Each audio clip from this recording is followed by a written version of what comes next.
Good evening, everyone. Welcome to the Startup Grind chapter of Kolkata.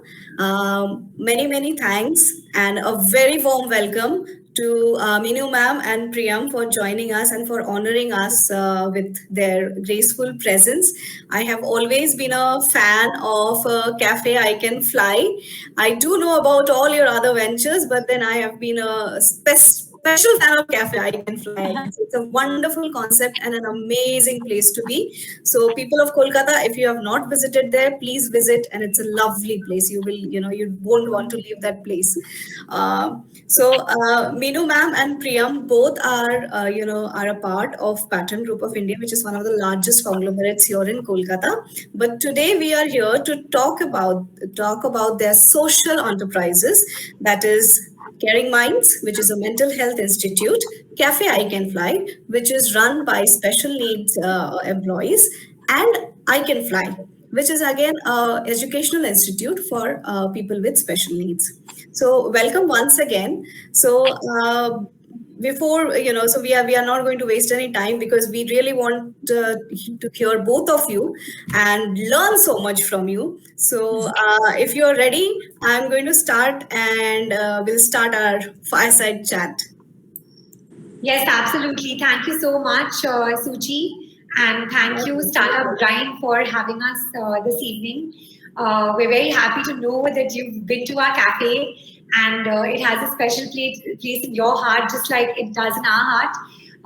So, really looking forward to the evening, and let's get started. Yeah, thank you so much.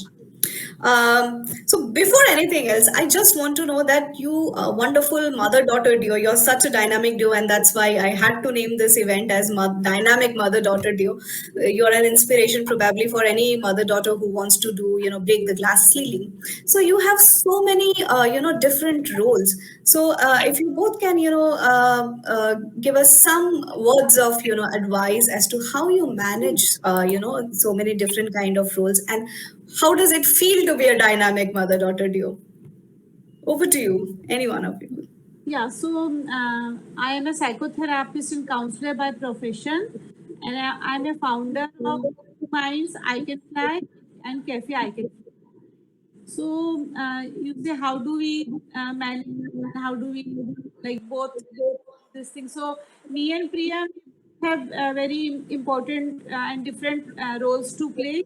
Priyam is the head of new initiative where she takes on social media, take the organization to a new height, new initiative, and I am hands-on for daily work. Okay, so it's amazing that you people have distributed your roles, so wonderfully. Priyam, do you want to add something to this? How has your experience being into different kind of roles, being a business development head somewhere, and then head of new initiative somewhere. So I'm sure you must have so many different hats to put on at different times. Quickly change from one to another. So do you want to add on something to that? Yeah, this is actually a very interesting question. So, adding on to what my mom said, I work both with my mom and my dad. So, I actually was living in the UK, studying there, working there for 7 years. And after my studies and my work experiences there, I decided to move back to India because I felt that there's a lot of opportunity in the East. And there was a lot of opportunity to join my dad and grow the business. So I joined Pattern Group, which is into manufacturing and exports of plastics and steel fittings. And here I play the role of business development. Whereas working with my mom is a whole different ballgame. I joined her in her ventures, which is Caring Minds, a mental health care institute. Here I look after new initiatives. So what that means is anything to do with my background essentially is management studies. So anything to do with new campaigns, be it online campaigns, offline campaigns, social media marketing, or maybe like brand awareness, new strategies, collaborations. So that's my piece. Whereas my mom, she's a psychotherapist and counselor herself. So she looks after the whole clinical side of things, besides obviously being the founder and looking after, the daily nitty-gritties of all of that. And in terms of I Can Fly as well, which is an institute for special needs individuals. And Cafe I Can Fly came as an offshoot of I Can Fly, which is a cafe with a cause. It's the first cafe in the city of Joy and in the country which is run by special needs individuals. So, coming to your question that how is it working, as a mother-daughter duo? I feel that honestly speaking, personally and professionally, personally, I would say my mom and I are quite similar in a lot of ways. But professionally, I think we are like chalk and cheese in terms of, her working style and my working style is very different. And that's the beauty of things because it's so different. Like the parts she looks after, I don't meddle with her business. And what I look after, she doesn't interfere in my business. And which is why it's so amazing because it's like it's a marriage of sorts of like she does what she does, I do what I do. But when it comes to overall big decision making or big policy changes, stuff like that, we always discuss that and come to a healthy conclusion. So it's also really interesting because like we're constantly thinking, sleeping, eating, work because she happens to be my mother and we live together, we work together all the time. But then we still manage to take out that time to do other things as well, like go for a drive on a Sunday or like take out time which is like just time to talk about other things which is beyond business. So that's what I feel. I think mom can also add what she feels about working with me or coexisting with me personally. No, I think you have mentioned two wonderful points. One is that complementing each other, having complementary sets of skills, which is, very important, but also coming to a consensus, into, managing the whole, game. So definitely, and I love that weekend drive thing between which helps you bond as a mother-daughter outside your business hours and, also are your wonderful, business partners as well. So coming back to Minu ma'am's profession as a psychotherapist, ma'am, next question is actually for you. Your initiative of Caring Minds, which we said that, it's a mental health institute. So what was the motivation and inspiration of, coming into this sector? And did you face any roadblocks? Were there any roadblocks? If there were, how did you overcome them? So there is a story behind it. I'm a special mother of a special daughter. When she was 3-year-old, started going to school, lots of complaints started pouring in. And that was when I took her for the assessment to NIMHANS. And the assessment, took me into depression because there she was diagnosed with low IQ and ADHD. So, and then I was severely depressed and was suicidal. So then my husband took me to a psychiatrist and I was medicated. So after some time, I started doing well and my journey with Prachi started. And Prachi is my inspiration for my all these organization, and she's my weakness as well, and as Priyam is my strength. So I always say that she's my weakness, she's my strength. So when I with Prachi, actually, I started traveling all over the world, finding for answers, how to help her in different ways. And but still, I could not accept it fully because I was always finding of some solutions. And in the meantime, I also trained myself as a psychotherapist.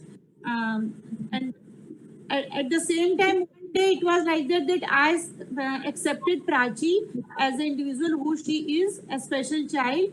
And when I came back to India, then I thought, because of my so much knowledge and my certification, I thought why not to start something which will help the city of Kolkata, because I could not see any one center where all the services related to mental health was under one roof.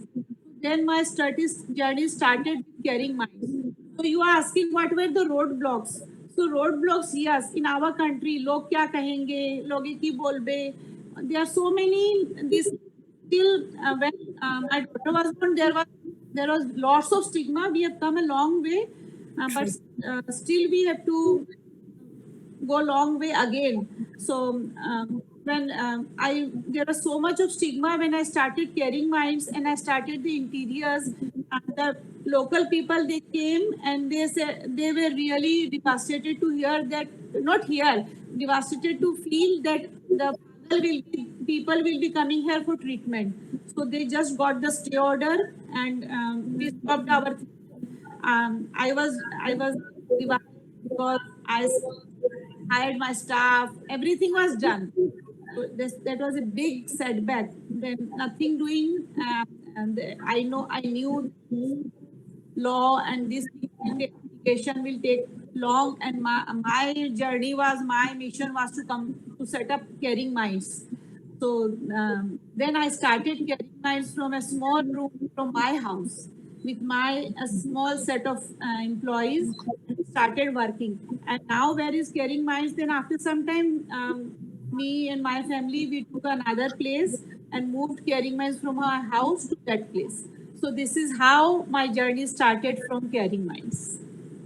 That is really amazing, ma'am. Thank you so much for opening us and sharing, something so personal, and I think it is very, very inspirational that how you turned something that otherwise could have been, dubbed as a shortcoming or a weakness into, something into such a wonderful growth. I think it's truly an inspiration. If nothing else, this is right here isn't such an inspirational story of if you have the will to do something that you can overcome anything. And people say that once you're successful, people say that they don't realize the problems behind it, they don't realize how hard you have worked to get where you are today.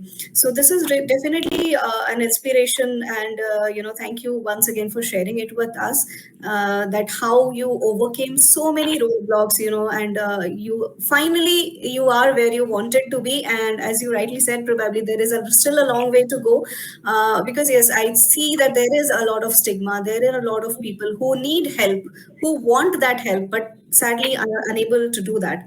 So just a quick thing here. So I am a cognitive behavioral therapy practitioner myself. So I understand, there are so many people, they say that, no, please don't tell, somebody. So if it's a relative, sometimes, they try to, come to us and they say that, please don't tell that, we are undergoing therapy or we are talking to you, we are consulting. So we really need to, get that out. And it's a true problem, because there are so many problems that come to mind. Thank you for starting Caring Minds at such a big level that I hope a lot of people can be helped. And I'm very happy that we are able to break the stigma to a certain extent. Absolutely. Through Caring Minds and sharing because this is not for name and fame that we are still sharing up. This is why people who are just pushing themselves inside the carpet. Because I've seen so many people came out after my story, this thing sharing. They came out and they came to my clinic, but still, so many people, they say, oh, Minu Budhia, I won't go there because she will talk in the public. So they don't realize it's a professional, this thing that we can't talk. Absolutely. We cannot talk about our patients. We can definitely, but we are free to share our own story. So definitely, unless our stories, like I said, it is an inspiration. You are definitely inspiring, and people who don't realize that, it is probably actually their loss if they don't realize and take that inspiration and go ahead. Yes, Priyam, please go ahead. I just like to add that the basic premise of seeking mental health treatment, which is counseling, the basic premise is confidentiality. Exactly. So, for example, if suppose a client comes in and they talk to counselor A, right? So even our counselor B or counselor C will also not know the conversation that happened between counselor A and the client. And I guess this kind of trust in the brand, that is, say, Caring Minds or any other organization which is a mental health care clinic. So this trust in the brand name, the credibility of the brand name, this sort of builds up over time. And then people, when they gain that trust in you, that firstly, there's already a stigma to do with mental health in the East, in India. And on top of that, they need to gain that credibility about the brand that, Right. that it'll just be between us. So as that happens, then more and more people come out and start talking about it. But I'd like to share that, we've been 8 years and running now. And also we've managed to touch over 22 lakh lives, right from kids with Amazing. special needs, right, like people like you and me who may have had stress, depression, relationship issues, and also people in their senior citizens who may have Alzheimer's, Parkinson's, dementia, all of that. So it's not just that it's for, some people think it's only for kids or it's only for a certain segment. So it's literally for anyone and everyone to do with mental health directly or indirectly. And also it's available online and offline. And also our services are affordable. A lot of people think that, oh, mental health treatment will probably be very expensive. When they come into our facility, honestly, Caring Minds is quite a bright, happy, positive-looking space. So, when they come and they see, oh, this looks like, a 5-star facility almost. So that means the services are going to be expensive. But that's not true. It's actually very affordable and at par with any other, institute of this kind. So that's just some of the points which I felt, are worth sharing and for people to know. And really, we need to get beyond the log kya kahenge for sure. Thank you so much for sharing. So Priyam, since we are talking to you, I would like to go back to the part where you spoke, you spend so much time there in UK, for your education, for your, initial professional experiences. So how did you decide to, come back? I think you did share a little bit, but we would like to know a little more details of, you coming back and joining your family, your family side of business as well as, with your mom. Sure. So this is actually one of my favorite questions or the story that I love to share. So just to give you a little background, I was in the UK for about 7 years. I was studying at the University of Nottingham doing my management studies. Thereafter, I was at the LSE, London School of Economics, where I pursued my management and entrepreneurship courses. Following that, I started, you'll be very surprised to know that I actually started my professional journey with banking. So I was working with Lehman Brothers, which was one of the topmost investment banks at that point of time. This was in September 2008, exactly when the global credit crisis hit the entire world. And just like to clarify that the reason the bank went down, I wasn't the reason. So I was there for just a week, literally just a week, 5 days into training.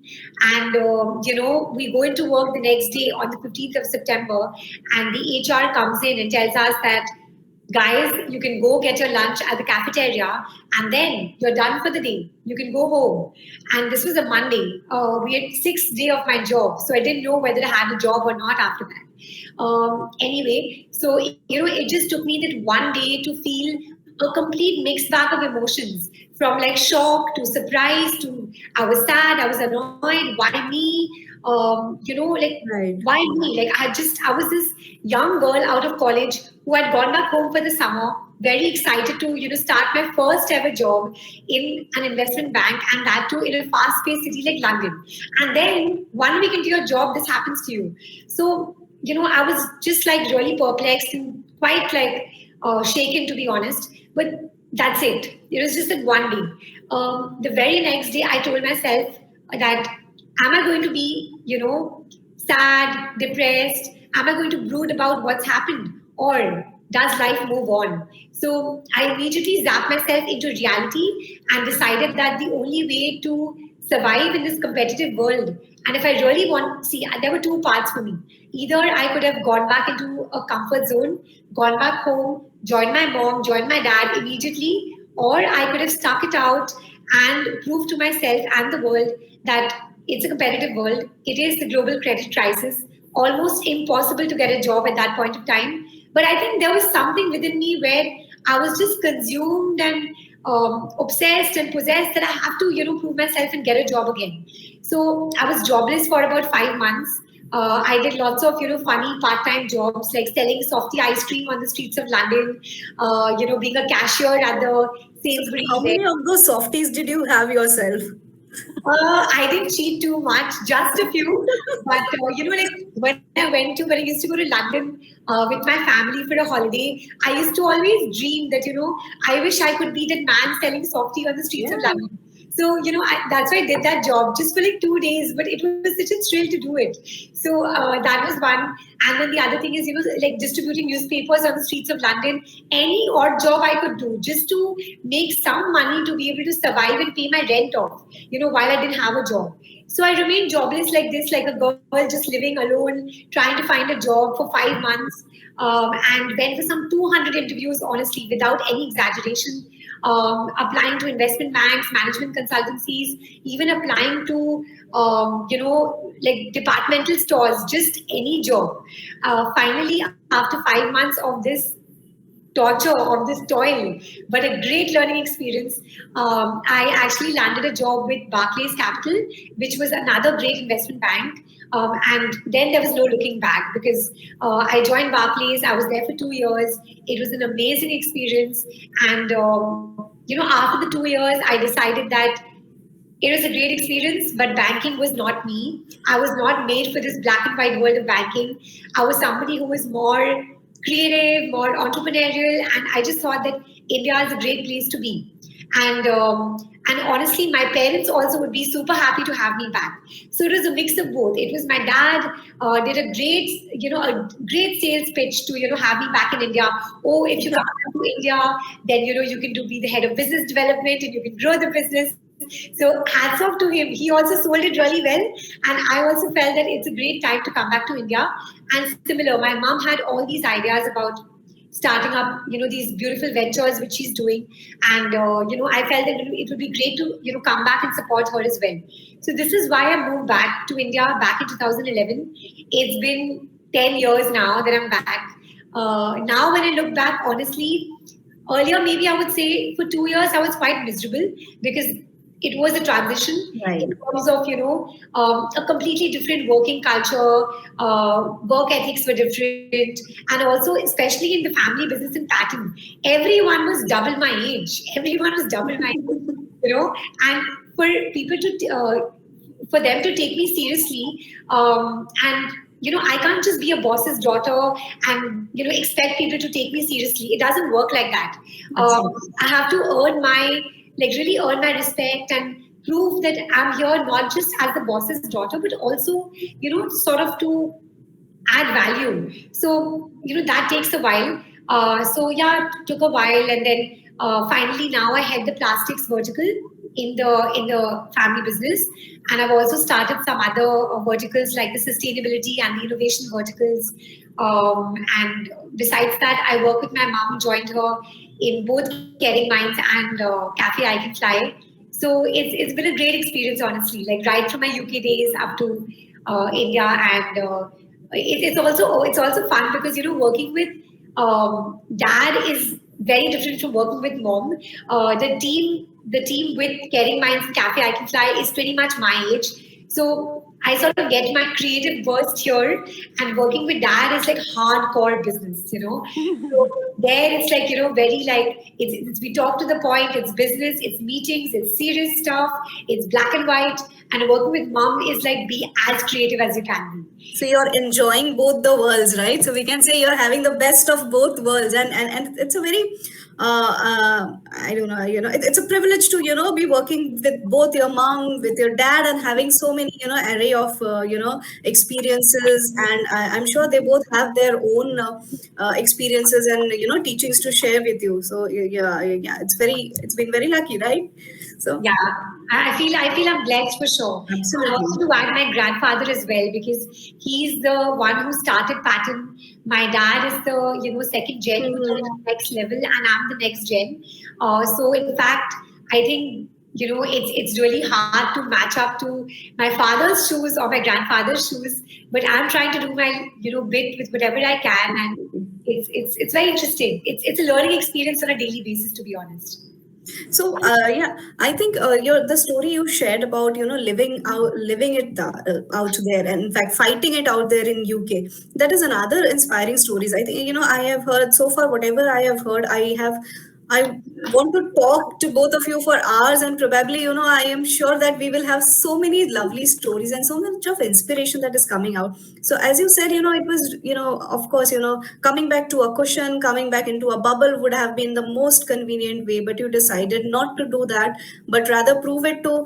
I think it was more of proving it to your own self than to anybody else, and that is very much required when you want to go out there and do something, and you have done it so wonderfully. And that's why probably, as you were saying, you wanted to prove it to your seniors who were there in senior in age, who were in pattern, and I'm sure you have done it an amazing job so far as I know you. So coming back to our discussions about your ventures, so from Caring Minds to Cafe I Can Fly, how was it? How was the journey, and how was it that from a hardcore complete mental institute you went on to something a little more focused, a little more narrowed down? How was the journey from Caring Minds to Cafe I Can Fly? Like the story goes back behind. Like Okay. cafe is just a part of a large institute. I Can Fly, Mm-hmm. Institute for Special Needs.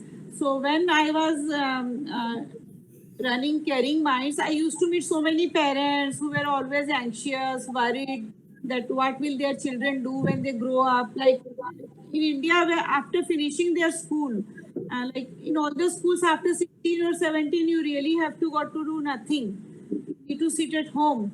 And also, I was all the time I was thinking, what will my daughter do when she grows up? Although I put her into lots of sports, thinking what will she do when she grows up, how she will pass her time. So that gave birth to I Can Fly. I Can Fly started as a vocational training institute for 15 plus individuals. But later, when I found out that there's a lot more demand, then I started 3 plus also. So right now, we're having three like pre-vocational, vocational, and also interventional.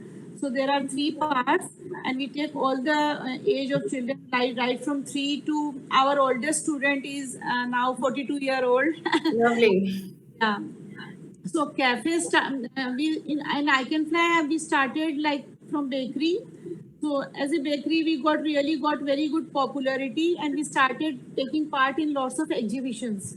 So after attending exhibitions, me and Prim both we were very keen on starting cafe, so that our children or maybe you say young adults who were growing up, we wanted to make them more confident, more happy. So we came up with the idea of starting a cafe, which will be run by special needs individuals.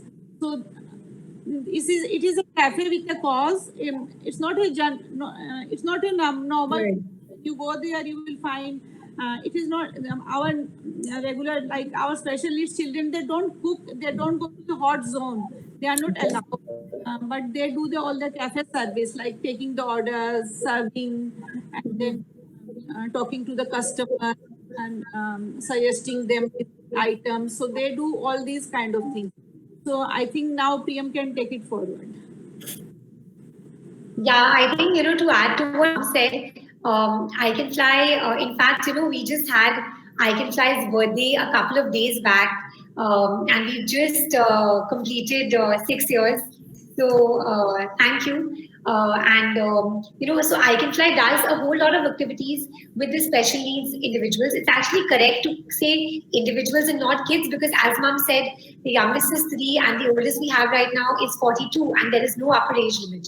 And here we're taught, everything from dance, yoga, music, craft, data entry, sports, academic skills, etc., etc. And it's essentially a training institute and also an institute to sort of empower them with employment opportunities. So, all the food products like the roasted chirwa, there's jhal muri, there's baked nachos and crackers that these kids make. And we also make all these, handcrafted products like multicolored kettles, paper bags, envelopes, which is part of the I Can Fly craft factory. these things are put up in stalls and exhibitions, and then whatever money is earned, the special kids, they also get a stipend at the end of the month, and it helps to boost their whole morale and self-esteem. We also take on data entry jobs from corporates, government organizations, clubs, etc., and the kids get paid for what they do. So it's a two-pronged approach. It's to sort of train the special needs and at the same time also empower them by providing them employment opportunities. So this is what I Can Fly stands for. And as an offshoot of I Can Fly, we started Cafe I Can Fly, which is now it's going to be 5 years this August, and it's a cafe with a cause. We started with a very small cafe. It was actually just a 22-seater cafe, and now it's a 50-seater cafe. It has an indoor area and an outdoor space, and every cafe has a niche. Right, like some cafe is known for maybe its shisha, or some is known for its coffee. But like our cafe, the main USP is it is a cafe which is run by special needs individuals. So when you walk into the cafe, they are the ones who sort of meet you, greet you, seat you, and then after that they take your order, they serve you, and it's a happy space. And we call our cafe a happy place, and also every customer who walks into the cafe is called our cheerleader. So that's another thing. And this cafe is known to be more of a family-friendly cafe, because we have like a lot of events going on all the time. So obviously not now during the pandemic, but before that we had a lot of like live music events. We had comedy. We used to have board gaming evenings, art workshops, karaoke, things like that. So it's and there's also an indoor play area for little children. So because of that, we generally the cafe is quite booked out for events like baby showers, or like things like ladies kitty parties, or like just birthday parties for kids. So that's what the cafe mostly is popular for. And one thing that I'd like to add is before starting the cafe, the journey to the lead up to the cafe, actually we had to undergo a lot of mock training sessions for our special kids who would be serving at the cafe, because regular staff, they could be maybe trained in like 2 days, 3 days, or maybe a week. But with them, we had to actually do lots of trials to teach them step by step. This is the way you hold a tray. Right. This is how you serve the glass.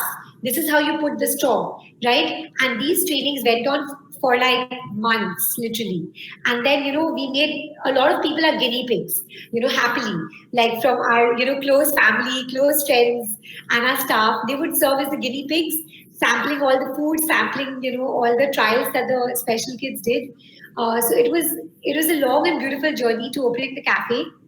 And now it sort of serves as a 24/7 awareness tool, sort of establishing the fact that the capabilities of the special needs individuals. Because when we opened the space, we thought that will the cafe be well received in the city of joy? Because, like when you come into the cafe, you might walk into the cafe, out of sympathy only once, right? Oh, it's a cafe run by special needs.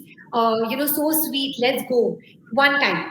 After that, if the food is not good, if the quality is not good, if the service is not good, if the vibe is not nice, you won't come back again. You won't sympathize the second time. You won't empathize the second time. You'll only come back if it's genuinely good, like any other cafe. So we're actually put in competition with other cafes in the city, and we survived that, and now we're doing amazing. So very happy to share that. Yeah, absolutely. I think you are, very right. So people come. So the very first time. So I think it's not just with Cafe I Can Fly. Any place, people would walk in, any service or any product. People probably try it out the first time because of the story that is there. But then later on, the loyalty is built because of the overall package, with the ambience, with the quality, with the people that they are being, how they are being treated. So definitely, so nobody comes back for the story again and again. Once they know the story, they want to come back for the experience, just to be there. And like I said, I have been there, and it's a positive place. It gives such a wonderful vibes. Whether it's the colors, whether it is how we were treated, and there are some, I think, so if I can add, I saw some indoor board games or something like that to keep yourself, entertained with your friends, family, or something like that. It's again a very, unusual concept. You're not just sitting there with your smartphones. You actually get to talk and play and spend some time with your friends and family. So I actually have so many questions, still coming up, and I would love to go on and on, but just for the interest of time, and you people are also, very busy. So I just want to have one last question, which is what would you, as a mother-daughter duo, or as a woman entrepreneur, as social entrepreneurs, what would be your advice to aspiring entrepreneurs who are trying to venture out into the social sector or mental health structures, sector? And what would also be your personal advice to, kind of take a break, like, you all have your own way of. So how do you, so two questions basically I'm trying to, put together. One is, how do you take break from all your ventures, take time for your personal things? And as entrepreneurs, what would be your advice? So I think any work or any job you do, if you enjoy the job, that becomes a passion. And if you enjoy the job, you don't need a break actually. Um, Absolutely. I I think agree to that. I agree to that. if you don't if you don't enjoy the job, then you need a break. Then you are tired. For me, it's my mind is always thinking day and night about all the time about I can fly, cafe, then caring mind. So it's on and on. So we need breaks. So for that, I think family time, me time with Priya. I watch lots of Netflix also. I really get very relaxed while watching Netflix because I was a movie because I always like to watch movies. And your next question is that what is our advice to what we can advise, but what I would say is first thing that you should love yourself. If you love yourself, then and you have to have the passion. Anything if you think that I want to do this or I want to venture into that, you have to have that passion Right. and have to go to some that length that nothing is unturned. If you have the passion, I think you will be able to break it. You have to have the passion and love yourself. And we always, what happens, we always try to see what is our minus point and we work on that. But I always think like it's imperfection is beauty is my mantra. So you should work on what is your strength, not on your weaknesses. So work on your strength, and as long as and weakness will be a part of strength. Why only strength? I don't agree to it. All these are the part of your personality. They should go hand in hand. And and to whoever is hearing, I would say just love yourself and find a passion. What you want to do it fully and professionally and personally. It's a wonderful advice, ma'am. It's a wonderful advice to love you. So, what happens most of the times? People think that self-love is, is either a luxury or it's a selfishness. But I feel it's a necessity because you cannot pour from an empty cup. As simple as that. If you don't have that love or that confidence to give in within yourself, how are you going to give it out to us? So like I said, when we go to your cafe or when we are sitting right here, I am very sure that everybody who would be listening to this would feel all that positive vibes coming out, because I think there is so much of positivity that is radiating here. We're not talking about negative things. There are negative things in life, but as so rightly you mentioned that we have to focus on the positive things, the strength, and keep growing them rather than think of the negative things. Priyam, what about you? Any advice? Yeah, so talking about how I sort of de-stress in my personal time, as Mom put it very beautifully, I totally agree. I firstly I am a workaholic. That's one, and the second thing is I really enjoy what I do. So I don't have these buckets in my head which is like this is work and this is not work, because that would only be there if I was doing something which I don't enjoy. And if you don't enjoy something, you always keep delaying it or procrastinating it. But if you enjoy it, on a daily basis, you'll be excited that, oh, today, what are the problems that I'm going to face today? Because every day is actually about creative problem solving. right? And it's about challenging situations coming your way, you having your presence of mind, and then seeing, okay, so now what can we do in this situation? So every day you have to be an engineer actually to think, today this is the problem, what do we do, what do we do? So for me, like, that's very interesting, like, that's one part. And what I do to de-stress, I would say outside of work is, I'm pretty big on fitness. So, whether it be badminton, which I completely love, or it be swimming in the summers, or it be, like gymming, working out in any way. It could even be a really fun Bollywood Bhangra dance workout, any form of fitness. So that's one thing that keeps me going for sure. And the other thing, when things are normal and the pandemic, things open up. I mean, I'm running away, and for a very long time, I love traveling. I really love traveling. So that's one thing that really keeps me, it energizes me to the next level. Unexplored places, exotic places, new people, new conversations. So I love that. That's that. And coming to your second question, which is advice to entrepreneurs or anyone who wants to enter the social space, or just entrepreneurs of any kind, male, female, whatever. I would say that I completely again resonate with mom about self-love, self-awareness, embracing your strengths rather than your weaknesses, imperfections, all of that stuff. But adding to that, I feel I'm somebody who's very much about, earlier there was a phrase called carpe diem, which is seize the day. Right. I've actually made that carpe omnia, which is seize every moment and seize every opportunity that comes your way. And this actually comes from, I'll make an honest confession that earlier on in my life, I feel that I have not been a very carpe diem kind of person.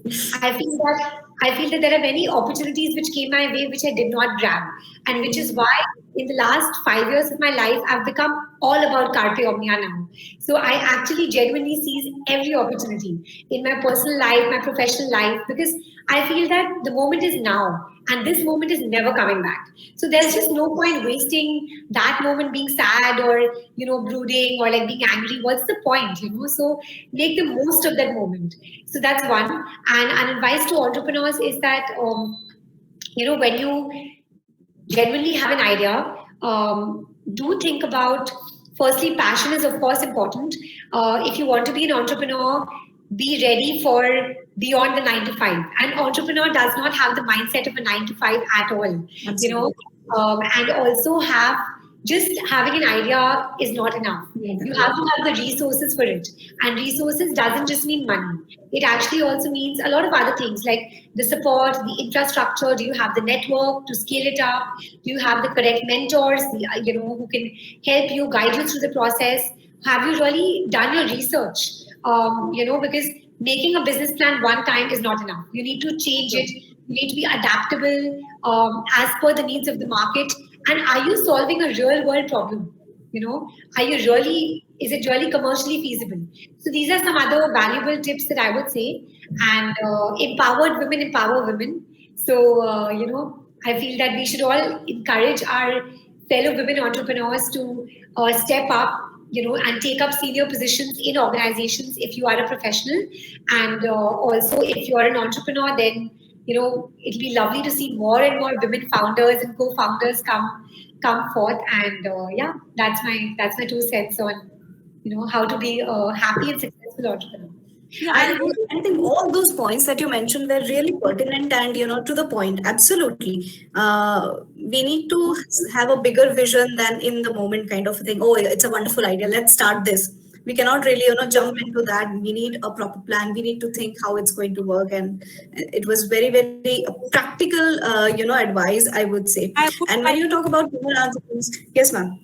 Yeah, I would Sure. like one thing that for anything you really need family support, and I have all the Absolutely. our drawing room conversation is my startups. More than me, my husband will talk about it, and he's so interested. Sometimes I think why he's so interested, but this is how he's been behind this, and because of all his supports, because we are able to actually come such a long way. So all thanks to the family, not only him. Absolutely, absolutely. It's important to acknowledge people who are there to support you, not just financially, but even morally and emotionally as well. It's very equally important. And So, I would like to add here actually to what mom said, when we say family, it's actually extended family as well, which constitutes our team because the team is really the backbone behind all the organizations. So, true. immense gratitude for, all our teams at Pattern, at Caring Minds, at I Can Fly, at Cafe I Can Fly, all of them, because I think every drop in the ocean counts. So Absolutely. it's really important to have that solid foundation, and along with your team supporting you every step of the way. Absolutely. So when we were talking about, you spoke about women entrepreneurs, I think it is even less here in Kolkata, specifically if we are talking about. So we had the Startup Grind chapter directors meeting, and apart from me, there was only two more female chapter directors. So I started my first into fireside chat was a woman entrepreneur who is into sustainable manufacturing. Today, you both lovely ladies are here.